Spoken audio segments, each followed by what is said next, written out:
Shalom Bapak Ibu dan Saudara sekalian yang terkasih. Kita akrab dengan salib. Tentu saja salib identik dengan kekristenan. Ketika ada orang memakai simbol salib, entahkah itu di dalam aksesoris, di dalam pajangan rumah, atau juga dengan sangat ekstrim merajah tubuhnya dengan gambar salib, maka orang lain akan bisa menilai, oh, dia adalah orang Kristen. Tetapi ketika kita mau membaca Alkitab dan kita merenungkan, maka salib itu bukan hanya sekedar aksesoris. Salib itu bukan hanya sekedar untuk dirajahkan di tubuh sehingga orang lain bisa berdecak kagum atau mengatakan, wah, luar biasa. Tuhan Yesus mengatakan di dalam Injil Matius pasal 16 ayat 24, demikian bunyinya, lalu Yesus berkata kepada murid-muridnya, setiap orang yang mau mengikut aku, ia harus menyangkal dirinya, memikul salibnya, dan mengikut aku. Nah, di sini kita lihat Tuhan Yesus mengatakan bahwa memikul salibnya. Berarti salib itu bukan cuma sekedar untuk dipasang, tetapi justru di dalam hidup orang percaya kita diminta untuk memikul salib. Apa yang kita pahami dengan memikul salib? Oh, mengikut Yesus itu ada harga yang harus dibayar.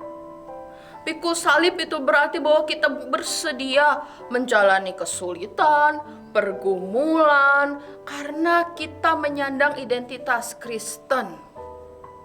Tentu saja pemahaman itu tidak keliru, tetapi sebetulnya memikul salib punya makna yang jauh lebih dalam.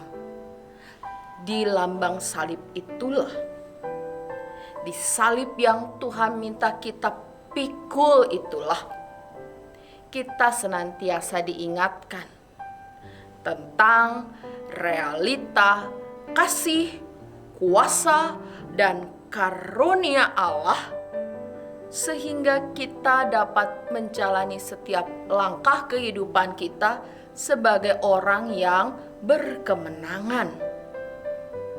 Tentu kita bertanya, bagaimana kita dapat berkemenangan di tengah berbagai kesulitan hidup kita? Disitulah maknanya, saudara, ketika Yesus mengatakan memikul salib. Itu bukan untuk membebani atau menekan kehidupan kita, tetapi justru untuk menunjukkan pada kita bahwa ada kemenangan di dalam salib itu, sehingga kita diminta untuk memikulnya. Kita diminta untuk membawa kemenangan itu, bahwa ada kasih, kuasa, karunia Allah yang tercurah bagi kita. Dengan salib yang kita pikul, di situ kita diingatkan Tuhan Yesus telah mengalahkan iblis.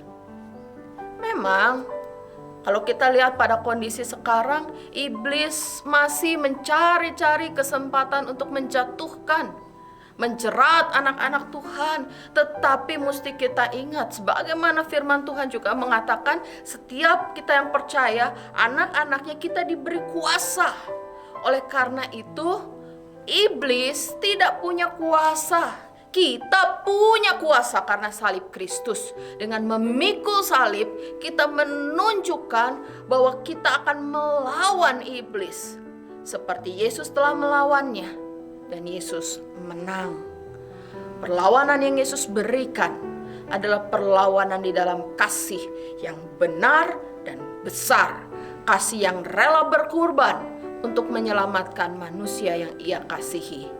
Dalam berbagai bentuk serangan iblis dalam hidup kita, mari kita melawannya dengan kasih yang benar, dengan kasih yang besar kepada Tuhan, kepada sesama, kepada diri kita sendiri, dan juga kepada semua ciptaan. Pada saat ini saya mengajak saudara untuk mempersiapkan diri, bahwa pada hari Minggu besok, pada tanggal 4 Juli, seluruh anggota jemaat dan simpatisan GKI Pengadilan diundang untuk merayakan perjamuan kudus. Oleh karena itu, Pertanyaan refleksi bagi kita adalah, maukah kita terus memikul salib Kristus yang dipercayakan kepada kita, yang menyediakan di dalamnya kemenangan bagi kita untuk menyatakan kasih, kuasa, dan kebenarannya dalam setiap langkah kehidupan kita, untuk dapat tetap menerima dan merangkul siapapun yang ditempatkan di sekitar kita, bagaimanapun sikap dan perlakuan mereka terhadap kita, untuk tetap memperjuangkan perwujudan damai sejahtera di muka bumi, mulai dari kehidupan keluarga, bergereja, bekerja, bermasyarakat, dan dimanapun. Bapak Ibu Saudara, selamat mempersiapkan diri menyambut perjamuan kudus pada hari Minggu besok. Tuhan Yesus memberkati.